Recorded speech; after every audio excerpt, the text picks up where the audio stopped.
Okay, so we learned about solving equations prior to this lesson. For this lesson, we are going to go over how can I convert between two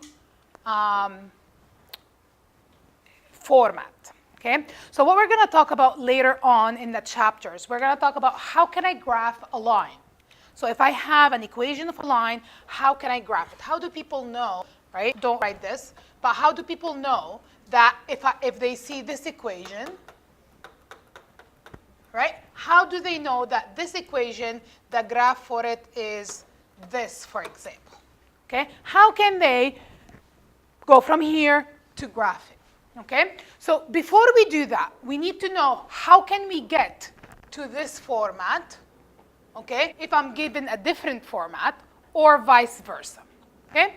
So when we're talking about linear functions, there's two formats. So here's what we are going to do today. So there's two formats for linear functions. The first format is called the standard form. You want to write that down? And the standard form look like this.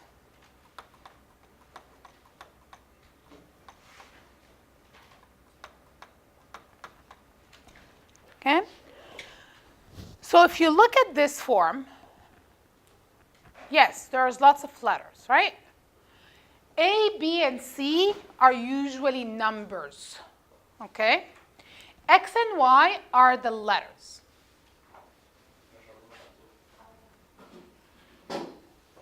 Okay? So A, B, and C are numbers. X and Y are going to be your letters there. Okay? But you see that all of the terms are on one side of the equal sign. Then I have an equal sign, and then I have a 0 on the right-hand side. Okay? So it's always going to be like that. I'm going to move all of the terms to one side with equal 0. Are you guys okay with this? So this is called the standard form.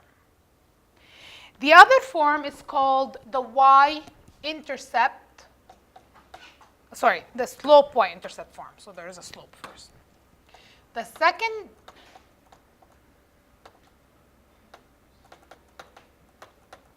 form is called the slope y-intercept form, is more important and more useful to us when we want to graph than the other format.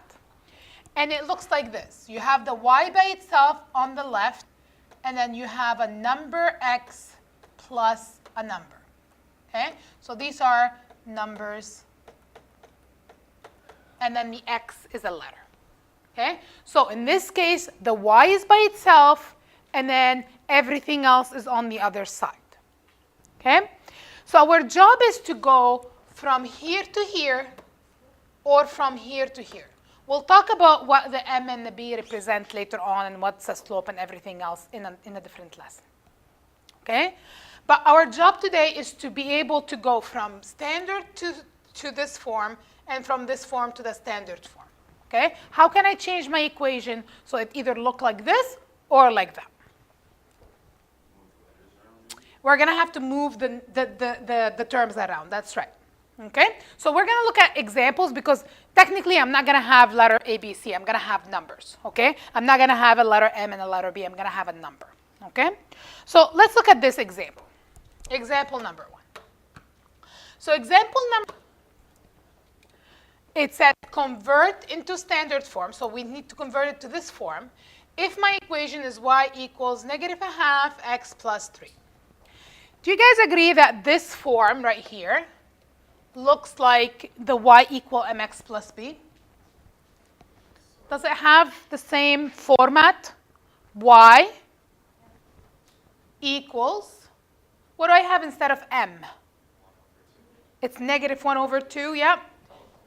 There's a negative, yeah. X, right? So you see the x right there. And then plus, instead of b, I have 3. Okay? So it looks like this format. Now my job is to put everything on one side because they want me to move everything to the left, right? And then keep it as a 0 on the right. Okay? What did we learn about moving things to the left? What should we do? The opposite operation. Okay? So if I want to move things from one side to the other side, I have to do the opposite operation. Yes? Is opposite operation the correct terminology for it? Yeah. Okay. So the first thing that you want to get rid of, and the problem here is I have a fraction and I can't. So if you want to do this, okay, just bear with me. Don't write this down because that's not what I want to do. But technically, if you want to do it in the not proper way, right, you would move the 3 over so it becomes minus 3, right? And then you would move the negative half x over and becomes plus half x, right? But this is not the proper format because that x have a fraction and that's not the case. We don't want that fraction. So this is not the right way to do it. So let's look at it step by step. What's the first thing I want to get rid of? Unless the fraction is all over it, then yes. But in this case, it's not all over.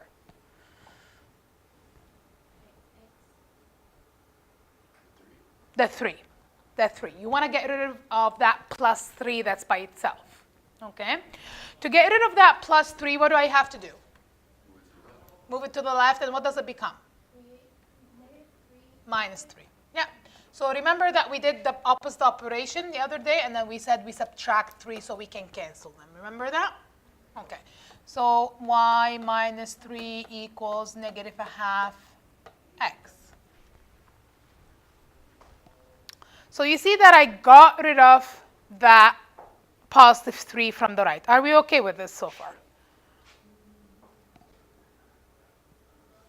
So we did the opposite operation of plus 3, right, by subtracting 3 on both sides. Okay. Now,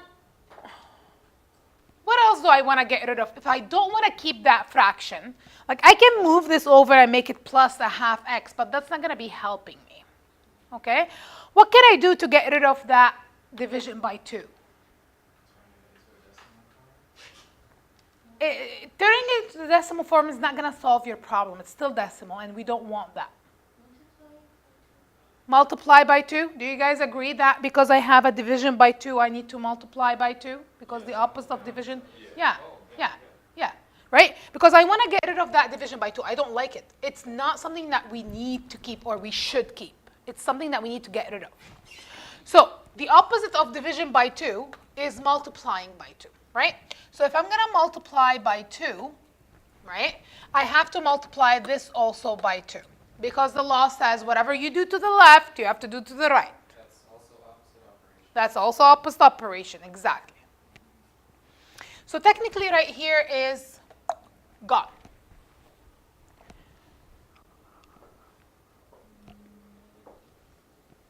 Okay? So what I have right now is this. 2 bracket y minus 3 equals to negative 1x. Are we okay with this so far? Does it look kind of right to you? Does it look kind of make sense? What happened, what I did? What part is a no? Okay. We'll talk then in a bit, okay? So, right now, what I want you to look at, I want you to compare what I have to whatever I need to end up with. So I have 2 bracket y minus 3 bracket equal negative 1x. What I need to have is I need to have all the terms to one side and it shouldn't have any brackets. Okay? So there's 2 things that I still need to do. Number 1 is I need to get rid of these brackets. And number 2, I need to move that negative 1x over. if I have the brackets right there, what does brackets mean again? When I have two bracket this. What brackets mean multiplication. Remember we talked about this? Okay. So here's a question for you. This, whatever is inside the bracket, is your combo. You guys worked at or have seen went to Wendy's or to places, to Taco Bell or whatever, right? And then their combo usually is whatever. I'm going to give you an example of a combo, okay? So this is a place where you go and you can get a combo of 2 tacos,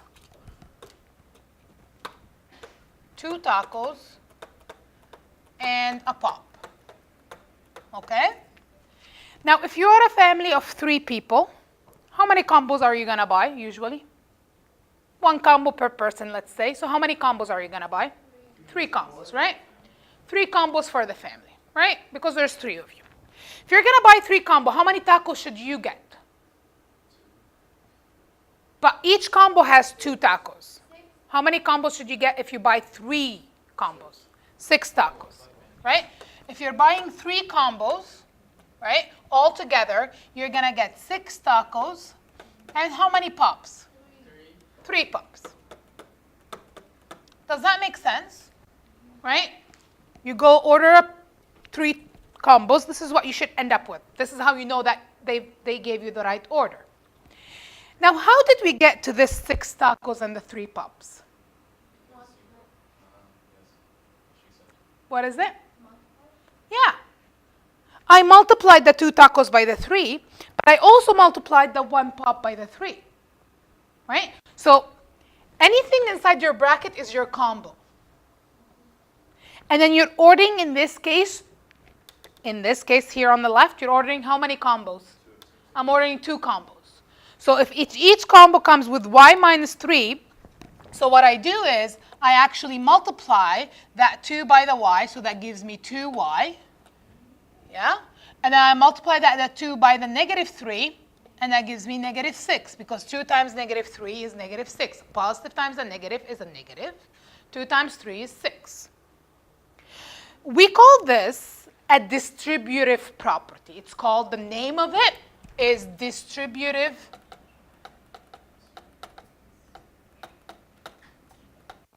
property. Okay? Where I'm distributing the number outside by the numbers inside. I'm multiplying. Okay?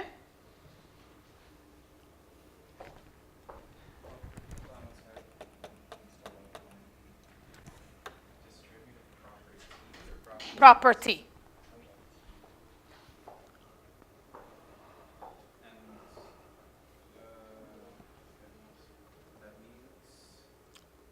You're multiplying the term outside by every term inside the bracket.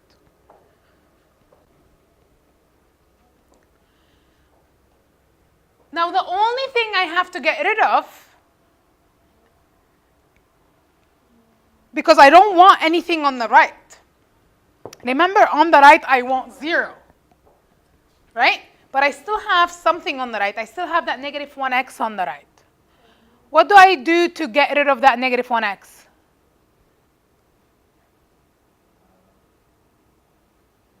What's the opposite of negative 1x? Or move it to the other side. What does it become? Positive. Positive, right? So the opposite of taking away 1x is adding 1x, right? Which is, I'm going to add 1x here, right? So it's going to become 1x plus 2y minus 6 equals, this is going to give me a 0. Now you guys tell me, does this look like this, but with numbers instead of letters for A, B, and C? So that's the answer? Yeah. Well, we don't want to find x. No. You're just, in this case, you're just rearranging. We're just basically, we have a room with furniture. We don't like the way it's set up. We want to move the furniture around to make it look like a certain thing.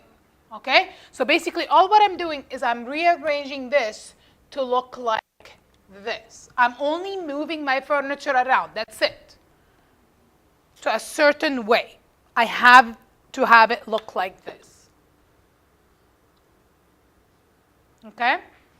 So if you look here, A is 1, right? Because it's the whatever number is with the x.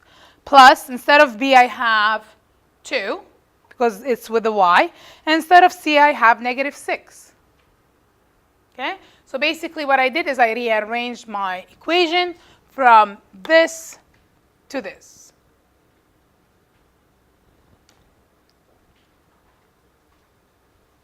By doing opposite operation. Okay?